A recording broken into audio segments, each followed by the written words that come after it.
Hola, muy buenas noches. Bienvenidos a la 2 de Televisión Española, al programa Qué grande es el cine. Vamos a ver la película Con la muerte en los talones, Nor-Noroeste, título original de Alfred Hitchcock, que yo no sé cómo definirla, pero creo que posiblemente es una de las películas más deslumbrantes que ha dado la historia del cine. Yo recuerdo que el año 58, el verano del 58, tuve la suerte de ver Vértigo, se estrenó en junio o julio, y claro, como a casi todos los de mi generación nos dejó realmente deslumbrados.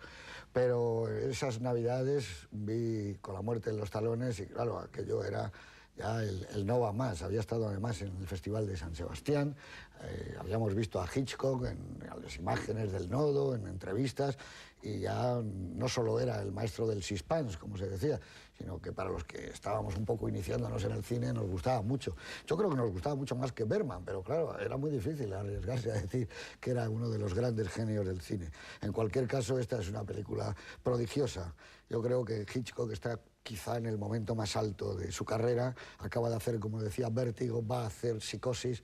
Es impresionante el dominio de la narrativa que posee. Además, cuando se junta gente como Ernst Lehmann, que es un guionista prodigioso, uno de los 3 o 4 más grandes guionistas que ha dado Hollywood. Chantaje en Broadway es una de las obras suyas maestras también.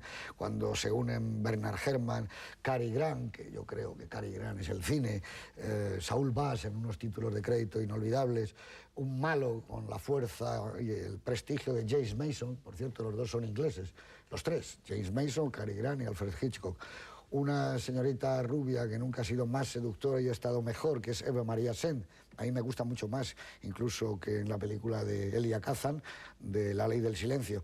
Bueno, pues se produce un milagro. Ese es un milagro donde la narrativa en estado puro, el cine, la sensación de vida y de velocidad, pues te produce verdadero vértigo. Te das cuenta, además, con el paso del tiempo, la enorme cultura de Hitchcock.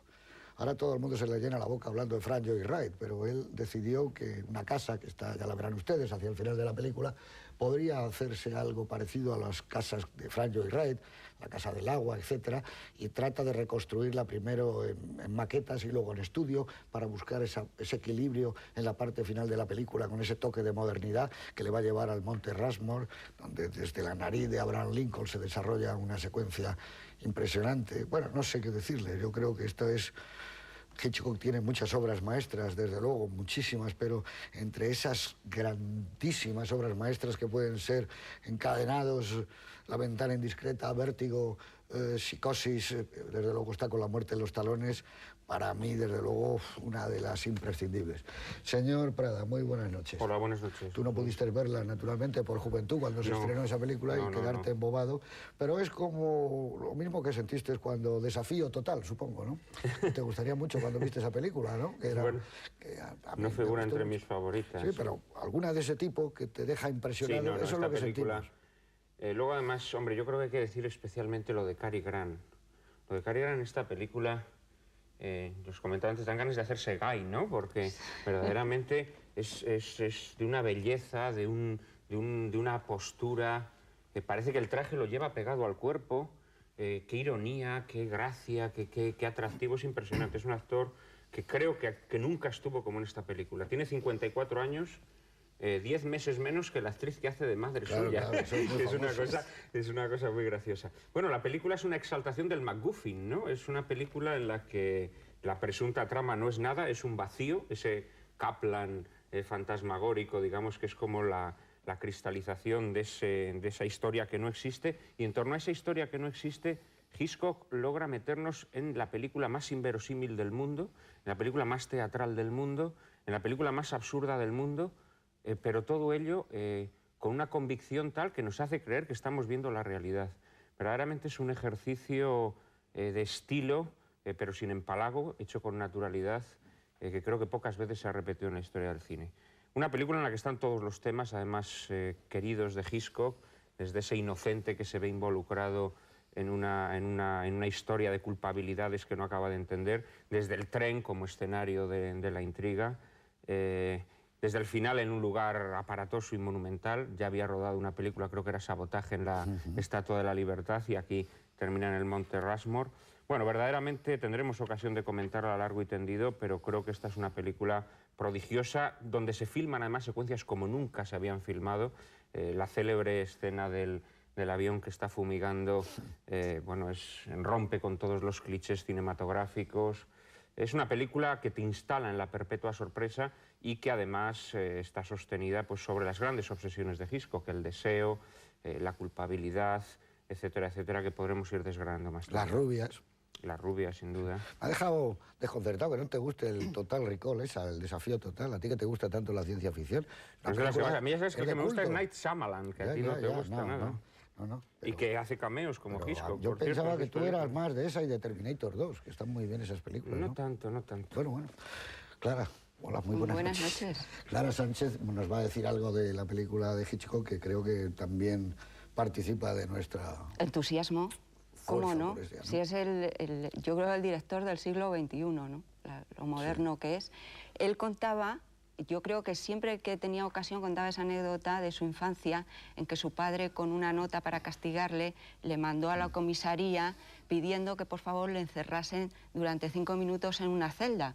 Y esto, claro, a él lo dejó muy traumatizado, le marcó muchísimo y decía que el miedo había influido decisivamente tanto en su vida como en sus películas. Y en la de esta noche vamos a ver encarnado en Cary Grant, yo comparto el entusiasmo de Juan Manuel de Prada por él, todos esos pequeños temores, no tanto los grandes a la muerte y tal, sino los pequeños temores cotidianos, pues a ser engañado, a enamorarse, a perder el control de la situación, esa sensación que tenemos todos de que en un momento dado no sabemos en qué juego estamos y que no comprendemos nada.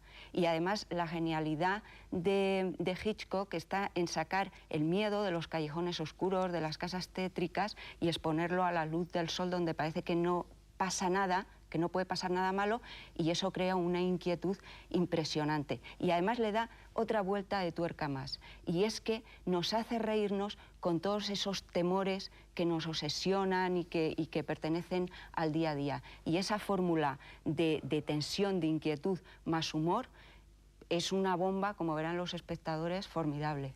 Muy bien, muchas gracias. Yo no sé si servirá de algo, pero podría plantearse por lo menos aquí en Madrid, el Reina Sofía, el Museo Reina Sofía o el museo, bueno, cualquiera de los que haya en España, o el Guggenheim, traer lo que hizo el MoMA con Hitchcock, toda aquella exposición maravillosa donde no solo eran trozos de sus películas, sino de todo, del mundo de la decoración, del mundo de la dirección artística. Era fantástico el mundo de los vestidos. Yo creo que es algo fantástico que se podía traer, porque luego los que tuvimos ocasión de verla amplía más, y sobre todo por lo que decía Clara de que es el artista del siglo XXI. Yo creo que Hitchcock es más ya que un cineasta, sí. Empieza a ser algo importante. Otri Rodríguez Marchante, muy buenas noches. Hola, buenas noches. ¿Tienes algo de este hombre que además, según dice Cary Grant, lo cual no está nada mal, de él dependen varios barmans? O sea, sí. Tengo dos ex-esposas, un perro, varios barman dependen de mí. Sí, pues bueno, yo creo que esta película, bueno, yo creo, o al menos él creía, y yo comparto la opinión con él, que esta película es un poco el resumen de toda su obra americana, del mismo modo que 39 escalones venía a resumir su obra británica. Es compendio de casi todas sus cualidades. Luego hay, entre lo que habéis dicho, algo muy curioso, y es cierto, es una película que parece hecha como un elogio a la confusión. Es decir, no...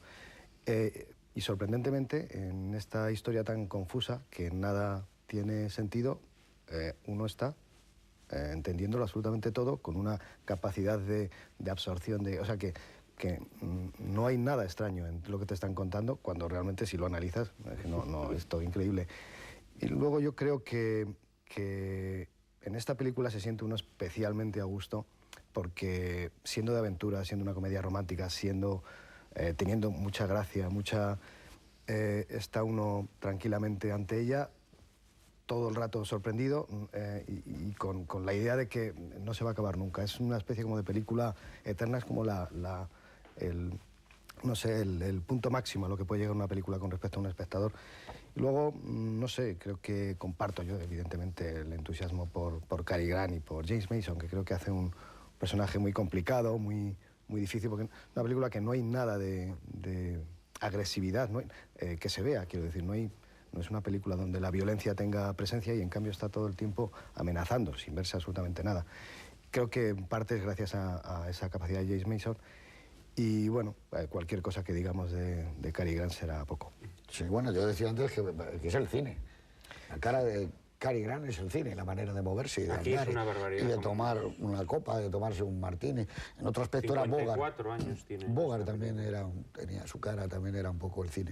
Verán ustedes en la película, como fue un poco torturada por la censura cuando se estrenó en España, que hay un momento determinado en el compartimento del tren donde cambian las voces de Cary Grant y de ella. Y son unos retakes hechos ahora porque cortaron unos besos, lo cual es un sacrilegio porque Hitchcock es el autor que mejor ha sabido cómo debían besarse los intérpretes en las películas, esos besos de alta precisión que estaban en todas las películas de Hitchcock y que eran maravillosos, aquel famoso de Encadenados. Bueno, pues aquí había unos besos que daban a entender una noche especial y entonces eso está cortado y justo con un plano de un hombro de Eva María Sen entra el negativo original de la película, que dura más o menos 1 minuto y medio y han tenido que volver a doblarlo, naturalmente, yo creo, para cuando hubo la primera reposición.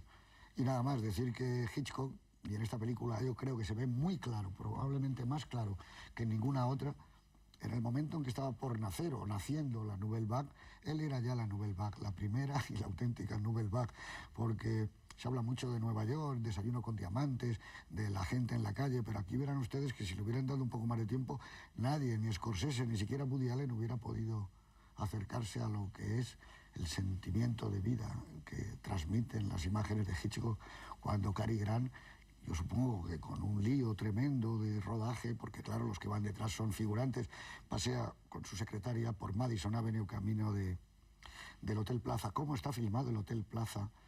¿Cómo está firmado el hall del Hotel Plaza, la entrada con los taxis que están siempre a la puerta, el parque a la derecha? Es decir, que la sensación, además de minuciosidad y de perfección, de relojería y de enganche de todos sus guiones, se une con una brisa de espontaneidad maravillosa. No le paraba a nadie. Aunque no le dejaron rodar en las Naciones Unidas, él logró sacar unos fondos para que las transparencias fueran las necesarias. Esos planos que siempre que vemos un plano de una estación de un tren, caramba, parece de Hitchcock, siempre no se sabe por qué, pero esos planos generales siempre nos recuerdan los grandes momentos donde los personajes de Hitchcock se acercan a pedir un billete y siempre hay un problema, siempre se ponen gafas de sol, ya sea Gregory Peck o Cary Grant, en fin.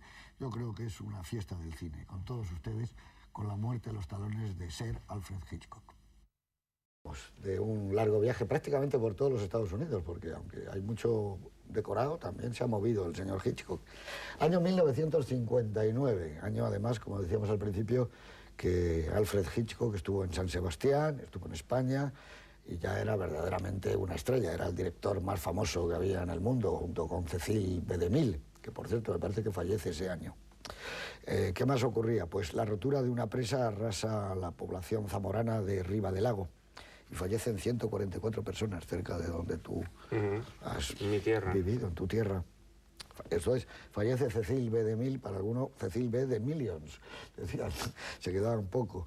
Una figura clave, por supuesto, en la industria de la cinematografía, y junto a versiones como Cleopatra, Los 10 Mandamientos, la segunda que hizo de Los 10 Mandamientos es verdaderamente una obra maestra, Unión Pacífico, Policía Montada del Canadá, el mayor espectáculo del mundo, y sobre todo un director que era muy conocido por sí mismo, como luego lo serían Fellini, Bergman, etc.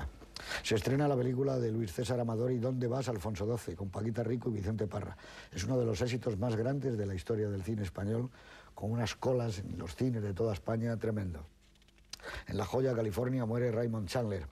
Entre sus novelas, El sueño eterno, La dama del lago, Adiós muñeca, La Dalia azul, uno de los grandes, de los verdaderamente grandes del cine negro. Y además vamos a rendirle homenaje porque fue guionista con Billy Wilder de la película Perdición y también de Extraños en un tren para Hitchcock.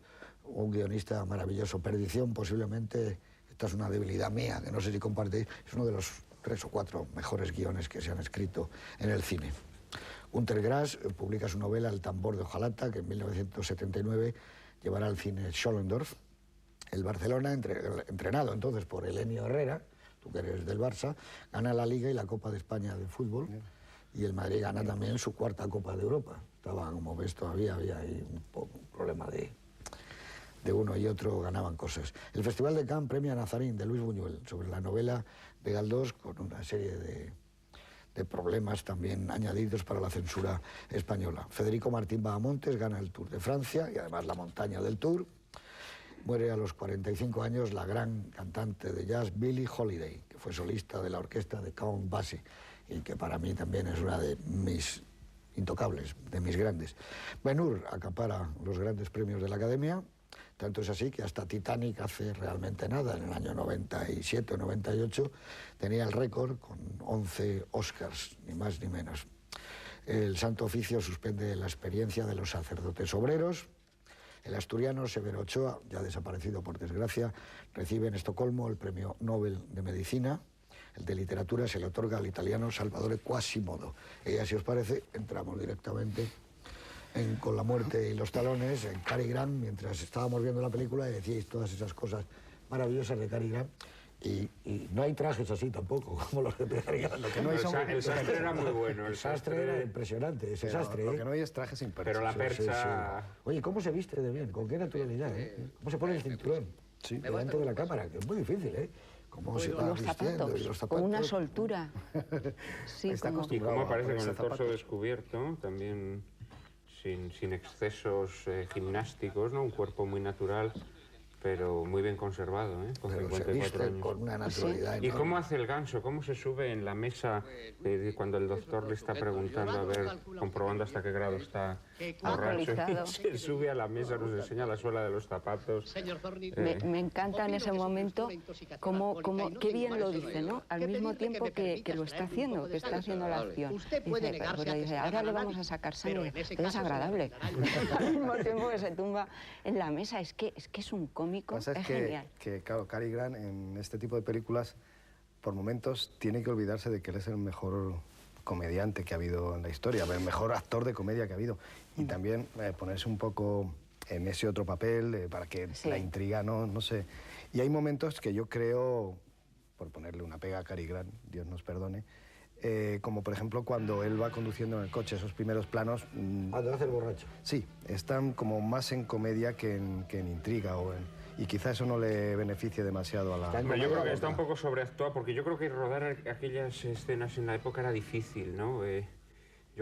Recuerdo, por ejemplo, cuando James Stewart está siguiendo a Kim Novak en Vértigo también, digamos que hace un gran aparato gestual, ¿no? Que quizás se les obligaba a los actores, como eran escenas también muy artificiales, porque claro, ellos no iban conduciendo. O sea, que Cary Grant ha tenido todos los registros, porque en algunas... Lo que pasa es que yo creo que esta película... dramáticamente yo creo que esta película es una comedia, yo la interpreto como una comedia. Y a veces comedia loca. Y a veces comedia Participa loca. El del momento, screwball. todo el rato en el que está con las gafas de sol, bueno, verdaderamente es una cosa entre ridícula y absurda, porque evidentemente esas gafas de sol no emboscan su rostro, ¿no? Con lo cual da igual, se le reconoce perfectamente. Si quieres pasar desapercibido no son las mejores. No. Cuando entra en el baño de la estación y empieza a afeitarse. Sí, claro, eso es comedia pura. Tiene comedia pura. claro, por eso que a veces ha de olvidarse de que está en una comedia y que él es el mejor actor de comedia del mundo para, hombre, que la trama no se ritmo de perjudique. andar, de caminar, de moverse, de todo lo que es la comedia.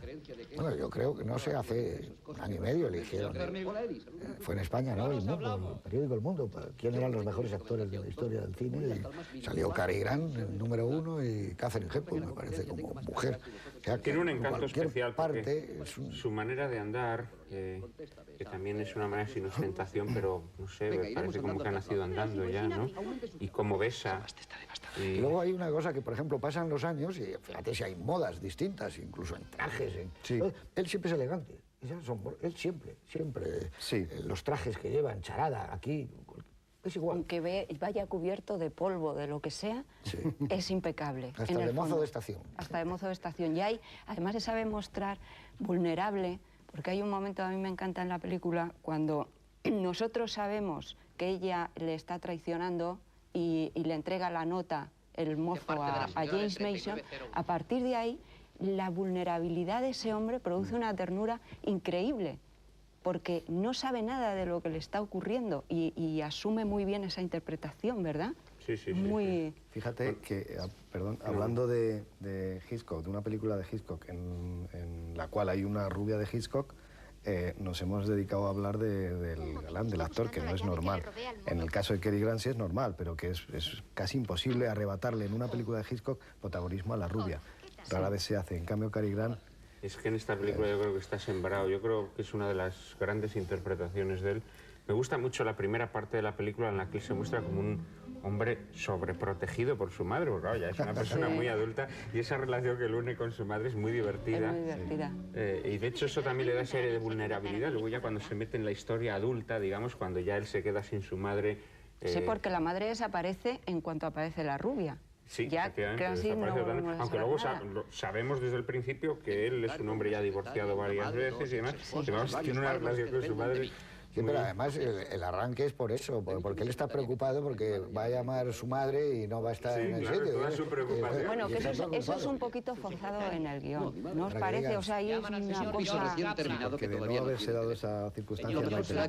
Claro, y además que tenga que poner... A mí sí que me ha parecido, además que tenga que poner un telegrama, ¿y por qué no va a llamar por teléfono? Pero da igual, a mí no me importa eso en absoluto. Por teléfono porque en la casa es de nueva construcción y todavía no tienen teléfono. Y tiene que poner el telegrama, pero eso es como buscarse ahí. Hombre, de hecho, a mí eso no me importa nada. La película se construye a partir de ser, es decir, ¿qué pasa si en un hall de un hotel alguien, por un azar, se hace pasar por una especie de espía, ¿no? A mí eso es algo que me encanta de Hitchcock, que a él no le interesa la historia, sino lo que cuenta a través de la historia. Toda la película es muy teatral, es decir, se crean estos efectos.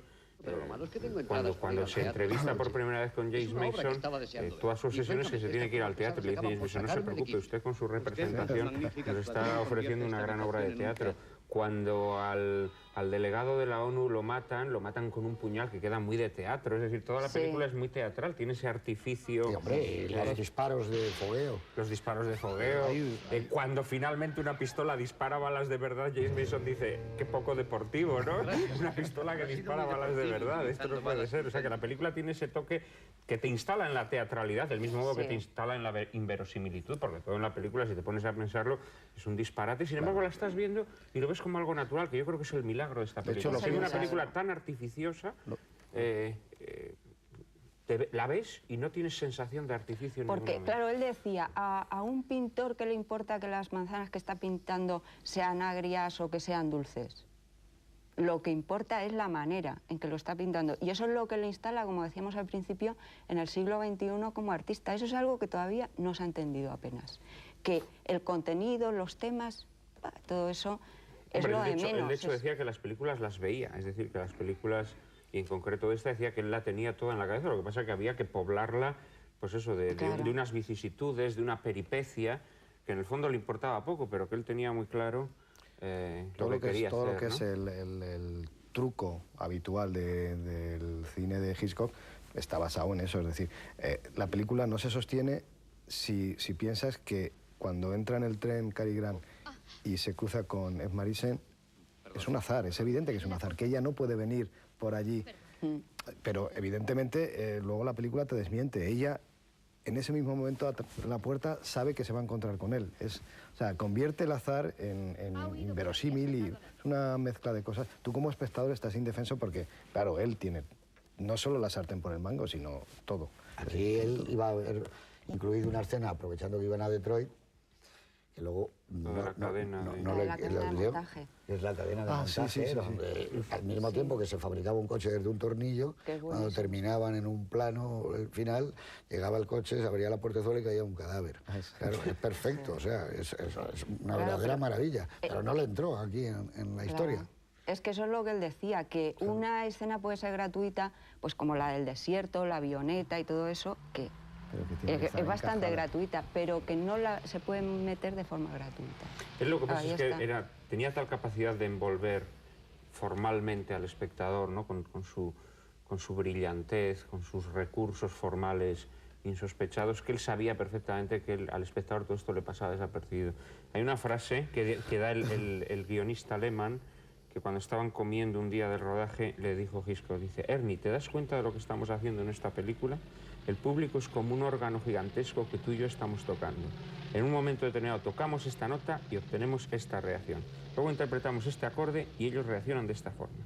Es decir, estaba totalmente seguro de su capacidad para manipular al público y ciertamente esta película es que te lleva, ¿no? Te lleva y y efectivamente siempre se obtiene la reacción que busca el director. Claro, No hay ni una secuencia fallida. Claro, en ese sentido también se adelanta mucho a su tiempo y es que tiene muy en cuenta el espectador. Ya sabemos que él lo estudiaba al milímetro y quería gustar, que gustase lo que hacía y quería hacerle reaccionar.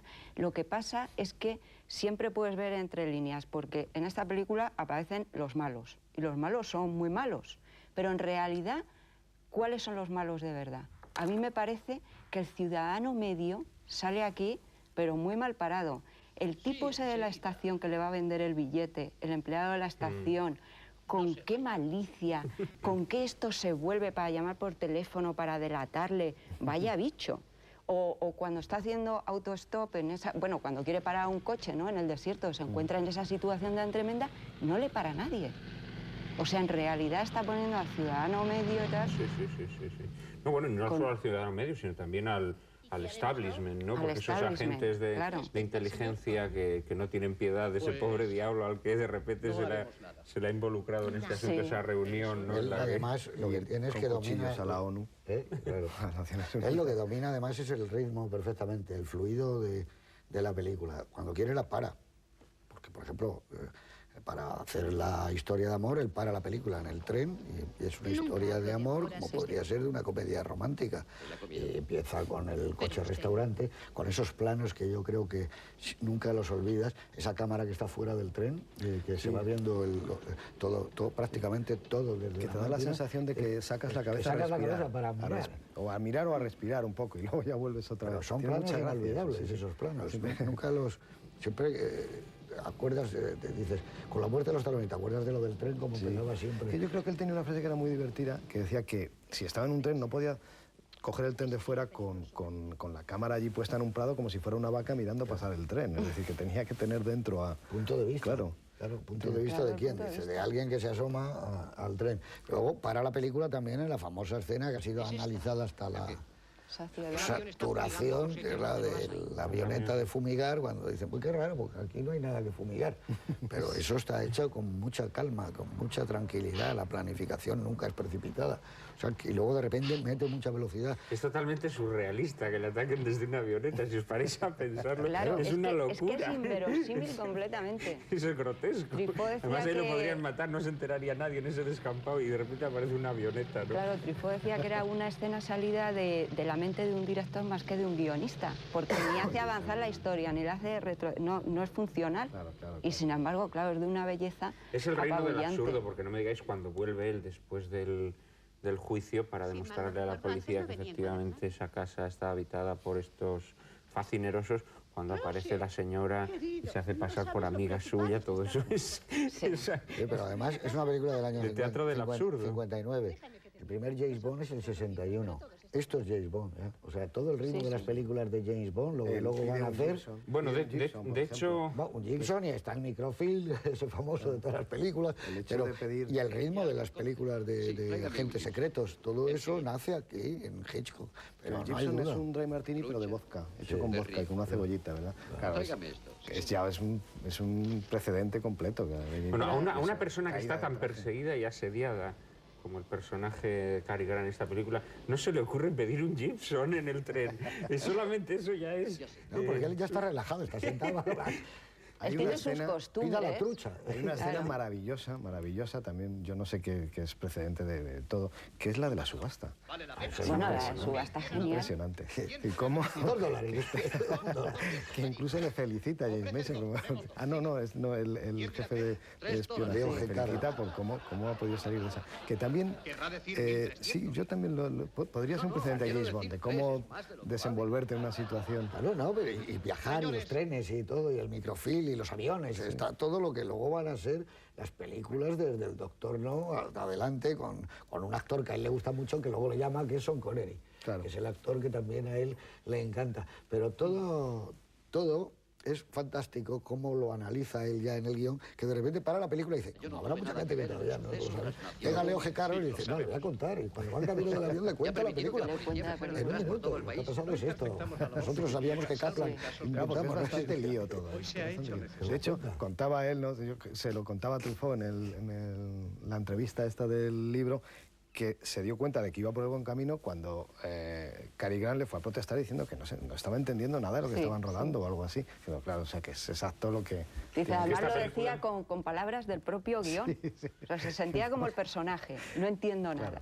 Esta película yo creo que mientras se rodaba tenía que resultar muy abstracta, porque como todo es tan disparatado, tan fuera de contexto, es decir, si no lo contextualizas en la película, en sí mismo les tenía que dar la impresión de estar haciendo casi a Ionesco, ¿no? Es lo que pasaba Ahora, yo insisto en de cómo el poder de Cary Grant de incluso fascinar al propio Hitchcock más que su rubia. Es decir, que en la película la fascinación visual de Hitchcock es también hacia Cary Grant, no es hacia Merisén. Es que él, yo creo, no estuvo muy contento con ella. Contaba que le costó muchísimo trabajo que fuese tan... que sofisticarla un poco, que fuese elegante, que fuese tal... que le costó. ¿Pensáis que hubiera era ganado una esta rubia película con Grace Kelly, claro? Sí, con Grace Kelly. Claro, hubiera sido mejor película. Hombre, claro, es que el modelo suyo era Grace Kelly. Eso no tiene duda, ¿no? Y bueno, y otras películas que han pasado... Y sin embargo, a mí me gusta más Eva Saint-Marie. O sea, me parece más expresiva. No, es que es muy buena actriz. Y yo creo que esto es lo mejor que ha hecho. Y además nunca ha estado tan atractiva y está muy bien. Pero creo que está además muy teñida. De todas formas, rubio, más la del suyo. fascinación visual de la película no está en ella. Cosa que ni siquiera le pasó a James Stewart con Kim Novak en Vértigo. O sea, Kim Novak es el centro visual de Hitchcock y probablemente del espectador en Vértigo. Dos Kim Novak, bueno, dos Kim no, Novak. digo que es verdad que era un papel doble, además. A James Stewart, que era también, o sea, no es que haya... Es decir, James Stewart es tan grande como Cary Grant, o casi, es igual. Pero casi. Que aquí no puede competir en Merisén con... No, pero bueno, hay otras películas donde el protagonismo también es masculino, ¿no? El hombre que sabía demasiado, por ejemplo. Claro, donde Doris Day también... Doris Day contaba que lo pasó fatal porque consideraba que la trataba con cierta indulgencia, ¿no? Porque como, bueno, esta chica... Cantaba en los descansos de rodaje. Sí, pero también era muy buena actriz. Pero a mí me gusta mucho. Y papeles dramáticos que ha hecho como de Quiéreme o Déjame, que es maravillosa. Era una actriz extraordinaria y muy buena cantante. Lo que pasa es que yo donde creo que él ha echado de menos a Cary Grant es en las últimas películas. Cuando ya Cary Grant se retiró, se echa de menos, porque con Cary Grant las películas hubieran sido distintas, hubieran tenido otro tono. Las películas. Pero sobre todo Bernard también desaparece de las películas de Hitchcock. Hay una cosa muy curiosa, cuando tú ves una película de Hitchcock como las últimas, que ya no tiene la música de Bernard Herrmann como Topaz, no parece de Hitchcock. En cambio, cuando Truffaut utiliza a Bernard Herrmann, parece una película de Hitchcock. Es curioso. Es que la música de Bernard Herrmann en Vértigo es muy... fundamental y aquí yo creo que tiene una importancia muy grande porque lleva la película. Es un médico muy de wagneriano, además. Es un músico con mucho cuerpo. Ya todo el arranque de la película y el ritmo te lo marca ya la música. Ya dices, ¿qué es esto? Empieza ya marcándote el ritmo. En la otra igual, en la de Vértigo. Cuando él está por el tejado, que se va a caer toda la tensión acumulada.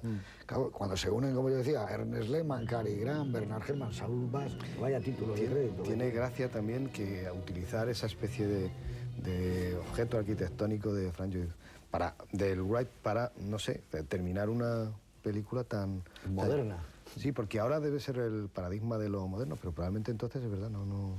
No, hombre, yo creo que entre ellos Hitchcock era un hombre de una gran cultura, él sabía muy bien toda la Bauhaus, Gropius, toda esta gente, pero Frank Lloyd Wright, que ya era el gran arquitecto, y yo creo que la casa esa de la cascada, que va por ahí, pero lo que quiere hacer es dar otro tipo de imagen. Cuando entra en el Oak Room del Hotel Plaza, se ve muy bien el cuadro ese en la pared, que es maravilloso. Él tenía un gusto por el detalle, por lo minucioso dentro de esa puesta en escena. Lo que pasa es que para los actores no debía ser un tipo con los que hablaba, contaba el argumento, tenemos que hacer esto, en plural, no lo usaba.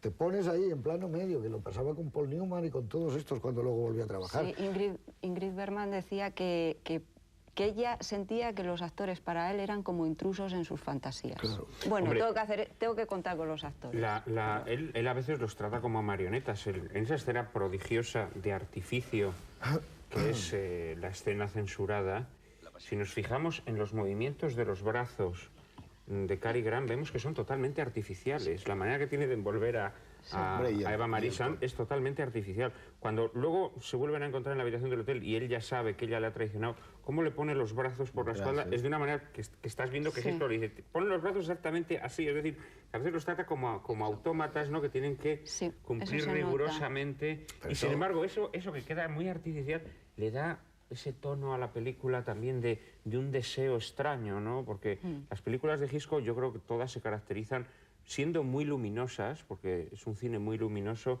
todas tienen algo de enfermo. Yo creo que el deseo en las películas de Hitchcock tiene un toque de enfermo, de perverso, casi diría yo, de que ves que hay Hay un... una sexualidad de que- muy de que latente en es- todo Sí, Hitchcock. sí, De sí. que es su deseo por Tippi Hedren, Y, que está y yo, latente y yo toda creo su que esa vida. mezcla entre la luz, ¿no? Porque son películas muy luminosas, y eso que notas algo turbio, digamos, pues genera un impacto mucho mayor, ¿no? Por eso las pasiones, aunque sean a veces por parte de mujeres gélidas en las películas de Hitchcock, tienen un ardor especial, ¿no? Sí, Hombre, es yo que creo que sabía, esas son sus sabía grandes estrellas. aproximarlos también, porque en el vagón de tren, cuando se están besando y van girando por la pared, No, de hecho, claro, es que eso es de un hay- estudio minucioso, hay ahora os tenéis encuadres- que ir envolviendo hay encuadres así. imposibles, es decir, es que hay un contraplano que no, donde está la pared está la cámara, es decir, tiene, Sí, tiene sí, ahí sí, una... sí. Me río yo de Fritz Lang, que decía Marlene Dietrich que le dibujaba en el suelo las huellas donde tenía que poner los pies.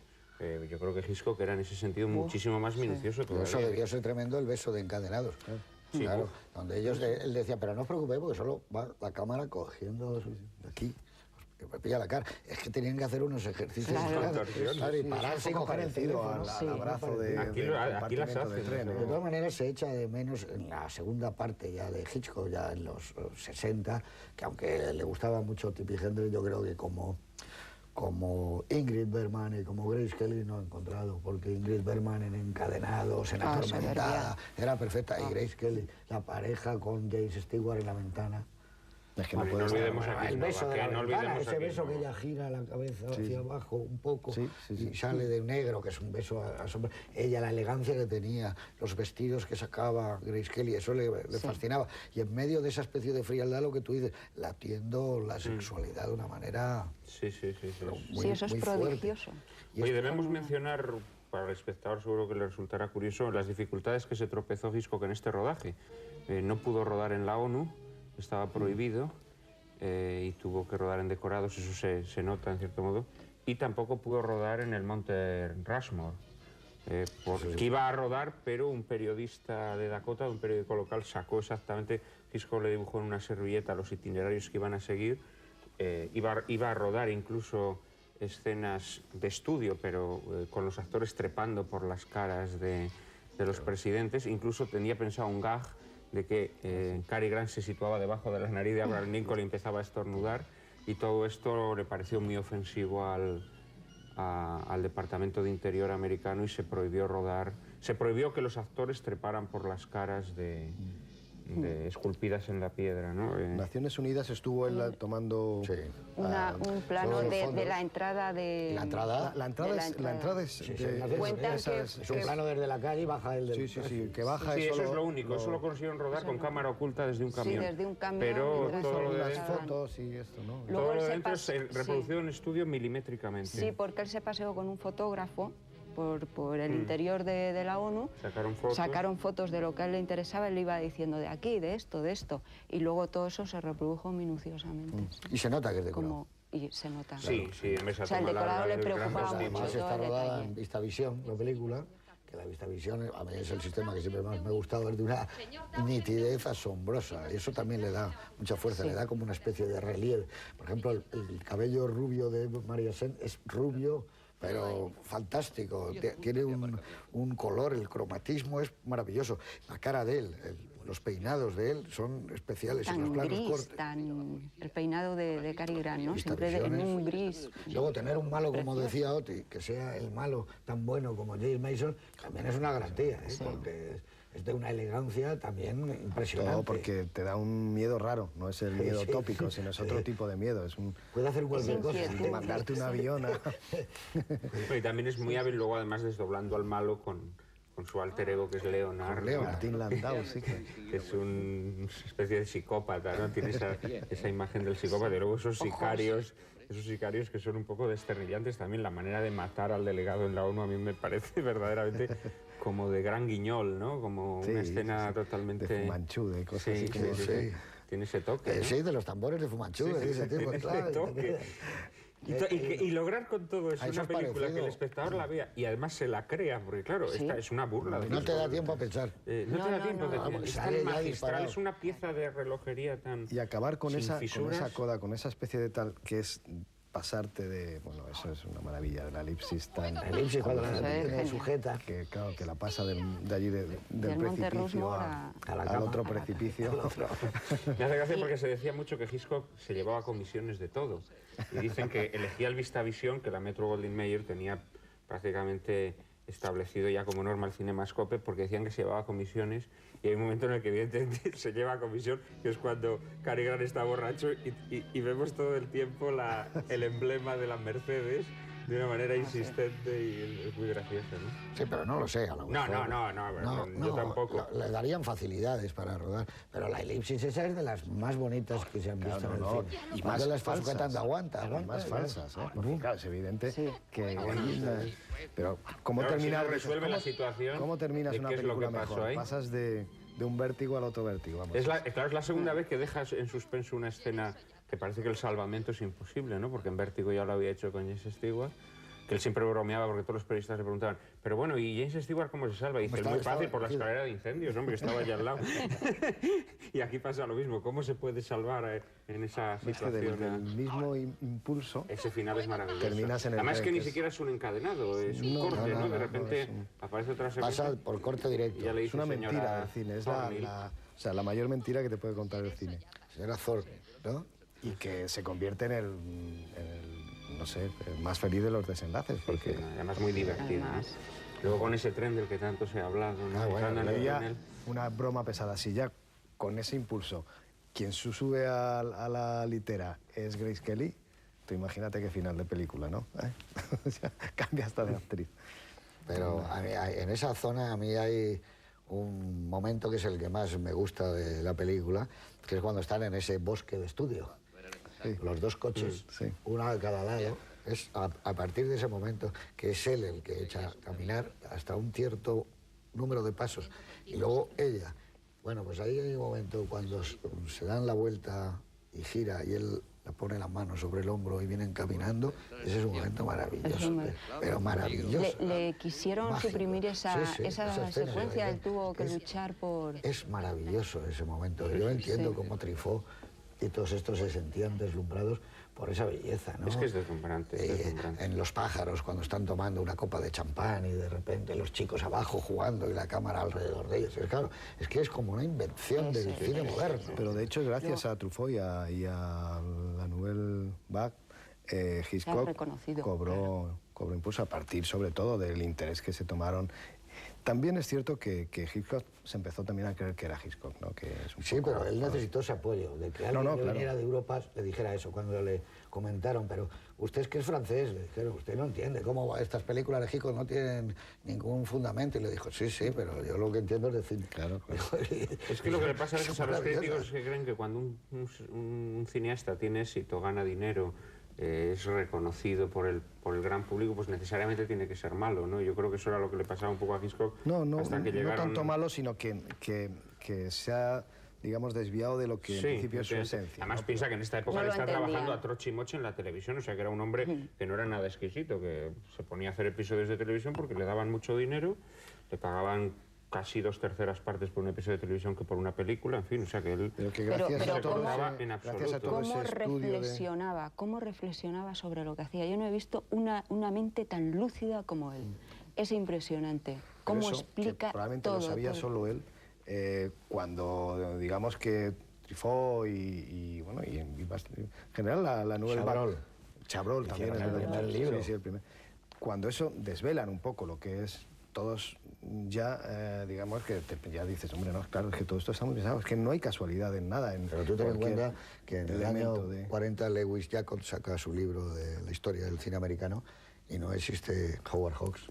en el año 40, es decir, que si hubiera muerto en el año 40 y tantos John Ford, tampoco dirían nada, porque la Diligencia sería considerada como una película de vaqueros, un western, ¿no? Y no hubieran María Estuardo tampoco. Es decir, que es muy difícil calibrar. Yo creo que la gran virtud, la gran revolución que hizo el Cahiers de Cinema fue profundizar en algo más que en ver unas películas como espectadores y ir descubriendo lo que de secreto había en ellas, porque lo ponían unos señores, o bien el director o el escritor, pero que había algo más de esa primera visión. Y claro, el descubrimiento de Hitchcock o de Nicolas Rey o de todos estos... Incluso hacerles enfrentarse a los propios autores con que no había nada de, en fin, de, no sé, que todo era... Se ve en el libro el cine según Hitchcock de Truffaut que las primeras horas de conversación, incluso los primeros días, Hitchcock estaba charlando, pero sí, que no advertía ante quién estaba, hasta que descubrió que era un conocedor de su obra a un punto enorme, y él se entregó y dijo, bueno, de hecho, usted sabe de lo que estamos hablando, pues le voy a contar. Claro, eso es un libro maravilloso. Muchos encuentros que se ha ido... Que de la primera vez que se encontraron uno era crítico, y a las últimas que estaban hablando ya de director de cine, con otro director de cine reconocido, que en fin, que era... ¿no? Pero que el propio Hitchcock probablemente tuvo también que darse cuenta de que todo eso que él hacía de una manera, pues, no digo yo alegre, pero sí, sin darle importancia, la tenía, y había que señalárselo y que él lo advirtiera también. No, ahí en ese libro lo advierte, y él incluso, yo creo que hay veces que incluso se da importancia, o a veces hace bromas, sobre todo con las referencias sexuales. En Vértigo hace muchas bromas, en esta película con el tren final. Yo creo que él sabe que son boutades, pero como alimentan un poco el clima ese de psicoanálisis de la época y demás, ¿no? Y a él no le importaba contar sus secretillos, que, para alguien que está haciendo algo, era generoso en eso, ¿no? Lo contaba en un documental de televisión que a mí me encanta. Contaba pues todo eso, ¿no? Lo de la bomba. No sé si recordáis esa conversación que dice, usted y yo estamos hablando aquí de béisbol, entonces si estalla una bomba nos llevamos un susto, pero si el espectador está viendo que debajo de la mesa hay una bomba que va a estallar dentro, es que es fascinante cómo cuenta todas sus cosas, y luego lo vemos cómo lo hace aquí. Hay un momento en que esa casa al lado del Monte Rushmore, con la caja de cerillas, ¿no?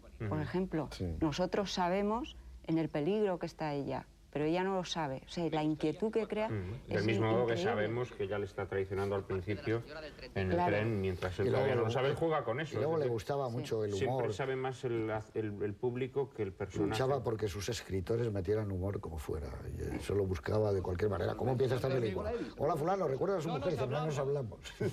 Yo me hablo con ella. Eso es el arranque. Pero ocurre un poco, como dice Juan Manuel de Prada, que el éxito les perjudicaba, porque eso pasaba con Billy Wilder, no estaba reconocido, tampoco en Europa, no reconoció Truffaut ni le reconoció nadie. Era un hombre que tenía unas películas que tenían éxito, Sunset Boulevard, todas estas historias, y tampoco Sarris, y cuando hablaban le metían aquel apartado de menos de lo que parece. Han tenido que pasar muchos años y él poder recibirlo, porque vivió hasta los 90 y tantos, pero si no también hubiera sido un hombre que dice, bueno, la tentación vive arriba. No, estaba hablando mucho de lo que es Estados Unidos y de lo que era la sexualidad y lo permitido y lo no permitido. En la película aquella del tipo sobre el periodismo, el tipo que va al Albuquerque y hay uno que está metido en una cueva, como se llamaba, el Gran Carnaval. Todas esas películas eran inadvertidas, no tenía tampoco ningún prestigio Billy Wilder, porque eran de éxito. John Ford tampoco era un cineasta. El éxito cierta crítica estreñida tiene muy mala prensa, indudablemente. En esta película dicen que Hitchcock empezó a ensañarse con las mujeres ya de manera cruel a partir de Psicosis. Aquí hay un momento muy misógino, que es al comienzo de la escena de la casa de subastas, en donde hacen unas bromas feroces a costa de la pobre. De entrada ya vemos la mano de James Mason tomando posesión, ¿no? de ella, pero luego él diciendo que pensaba que la entrada era libre en la habitación de ella y demás, ¿no? Y hay un momento misógino de Hitchcock, cuya relación con las mujeres era extraña, porque siempre se dijo que sexualmente fue un hombre casi asexual, ¿no? Y sin embargo, a mí eso siempre me encanta, ¿no? Como en su obra inyecta, yo creo, todo lo que no podía hacer en la vida. Su miedo al fracaso con las mujeres. Eso, Era yo un creo que miedo es que le atenazaba. un tema que tenéis que hacer las mujeres como tú, escritoras, que os tenéis una gran pasión por el cine, porque habría que ver si de verdad Hawks, Hitchcock, John Ford, todos estos son, como se dice, así no, porque yo no sé. Bueno, pero yo es que yo sostengo meterse que la con misoginia mujer. es una forma No, de pero- adoración. Ya, pero no. Yo me refiero que no lo sé, depende de cómo se ve a veces la película, pero era gente, normalmente era gente muy inteligente. Cernuda decía Era que los gente muy insultos inteligente. eran formas amargas del elogio, ¿no? Y yo creo que a veces también la misoginia es la careta que se pone el hombre que adora a las mujeres, que no puede vivir sin ellas. Y Pero que, yo creo que todo les eso- tiene miedo. De todos modos, él en la práctica era Crearon un poquito mujeres muy cruel, fuertes también ellos, ¿eh? porque Sí. el tormento a que sometió, por ejemplo, a Tippi Hedren con aquella escena de los pájaros dentro de la habitación, que por lo visto hubo que rodarla una semana entera y a ella sufrió un colapso nervioso porque la sometió a eso, pero de una manera increíble. O sea, tenía algún problemilla Hitchcock. Sí, no, pero sí, yo lo que creo que lo que debíais de hacer es un análisis, pero más de el sufrimiento actriz con director, de la tiranía, del plató, del rodaje, de lo que va quedando. es que no Porque es- a mí me parece que son personajes de mujeres muy fuertes, las de todos Sí. estos tipos, que han influido mucho más, y sobre todo antes de todo lo de la revolución de la mujer, el mundo femenino, las heroínas, por ejemplo, del cine negro, de Billie Wilder, son unas tías más fuertes que los hombres. Son tías que matan, que roban, que tienen un concepto muy claro. O sea, son mujeres muy poderosas y que están por encima de lo que se veía. Y que era un ejemplo para la gente que se sentaba en Europa y veía aquello y decía, caramba, la mujer no es solo esto que dicen por aquí, sino que tiene una capacidad de pensar, pensamiento previo. Todo eso yo creo que estaba. Entonces, no sé hasta qué punto eran misógenos. No, o pero es que creaban yo creo que a veces se personajes suele muy confundir. fuertes. Yo creo que no se debe confundir la misoginia con el machismo. Que a Los veces creo machistas incluso- no eran, yo creo. Creo que es todo lo contrario. Es decir, el misógino teme a la mujer, teme porque la Sí. ve más capacitada, porque sabe que tiene unos resortes que él no tiene. Entonces eso le crea, digamos, como una sensación, como una hostilidad, ¿no? Pero que eso no Sí. tiene nada que ver con el todo caso, machismo. yo creo, en el Yo caso no del lo creo. machismo es- No hay que olvidarse cuántos años estuvo con un alma rebelde, con su... Toda la vida, Toda la 50 y vida. tantos Entonces, años. Es decir, Claro, a mí eso un también me personaje llama la que atención. está metido en ese mundo, el cual no le importa dejar de una manera publicitaria, entrever una serie de cosas que no son realmente lo que él demuestra en su vida fuera de los rodajes. Yo creo que es muy fácil atribuirle a Hitchcock pues, todas esas cosas que le vinieron muy bien a él, a sus películas y a sus actrices. Que luego se pusiera en otro edificio a 2 kilómetros con un catalejo a ver si veía, pues puede ser. Hombre, Me su vida parece una sexual tontería. sí debe Sí. estar demostrado que fue un poco rara, ¿eh? Yo lo que... No debió existir casi vida conyugal en el sentido yo, sexual. francamente no... Yo no lo ignoro. sé, eso cuenta, Spot Lo ignoro. cosas muy curiosas, ¿no?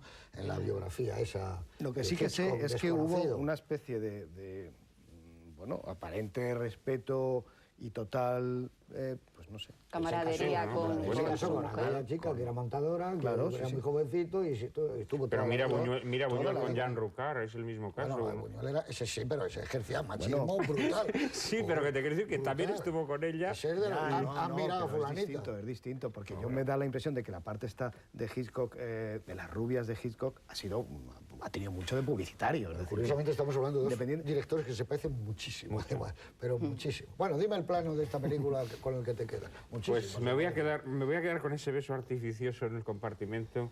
El cortado.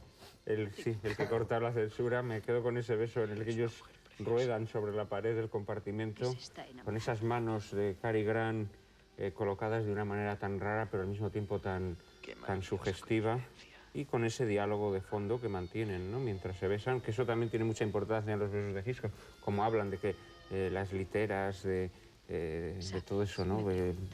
Crea una sensación, por un lado, de extrañeza, de voluptuosidad, de que se está cocinando algo raro, ¿no? Me parece muy sugestiva. ¿Y para ti, Clara? A mí una con rasgo de humor que siempre me ha hecho mucha gracia, que es en la comisaría cuando está hablando por teléfono con su madre y en medio de esa tragicomedia se empiezan a reír del nombre del policía, que se llama Emil, ¿no? O no sé qué. Y dice, sí, Emil. Ah, sí, yo tampoco lo creía, ¿no? O sea, como de pronto, o sea, me parece un humor tan sutil y tan gracioso. ¿Y para ti, Oti? A ver. Pues yo voy a ir también por ese lado porque casi lo que más me gusta es cuando Cary Grant imita a Groucho Marx en la subasta y empieza a decir eso de $2, que es mucho más de lo que vale, no sé qué decir. Que creo que le debería... No sé, que me da la impresión, digo, ya no sé si estoy viendo a Cary Grant o a Groucho Marx, esa especie de confusión. Lo que pasa es que es el Cary Grant en comedia, claro, es que es insuperable. Es que no hay...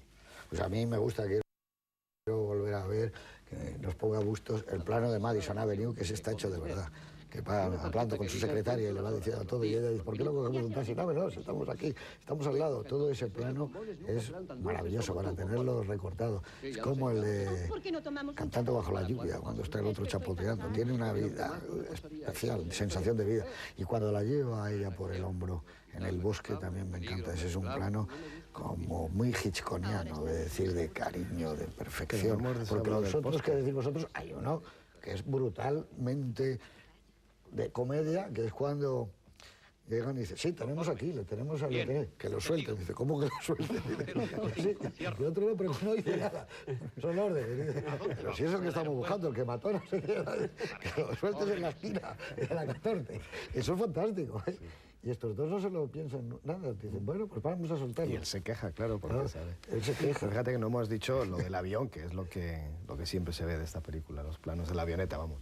Es que una de las imágenes, cuando hicieron la antología del cine, en el centenario del cine, ¿te acuerdas? En la fiesta de la Academia de Hollywood, una de ellas era él, claro, sí, cuando pasaba y él se echaba, o sea, que quede ahí como en plató, ¿no? Pero y además, le dispara la avioneta, además, le dispara. ¿Qué manera? Se habla mucho de crear el silencio, pero ahí sí que se ha creado el silencio. Cuando él está, ¿no?, en medio, solo, en medio de ese desierto, no se oye nada. Parece La Mancha. Y luego, tan ingenuo, lo presenta como alguien tan ingenuo, se queda mirando esa avioneta que nosotros ya consideramos bastante amenazante. Amenazadora, sí. Y él, hasta que prácticamente se le echa encima, no se da cuenta, ¿no?, de que verdaderamente está metido en el peligro. Yo estoy seguro que si no se hubiese inventado el sonoro y el cine hubiera seguido siendo mudo, no tendríamos ninguna duda de que Hitchcock habría sido el más grande cineasta.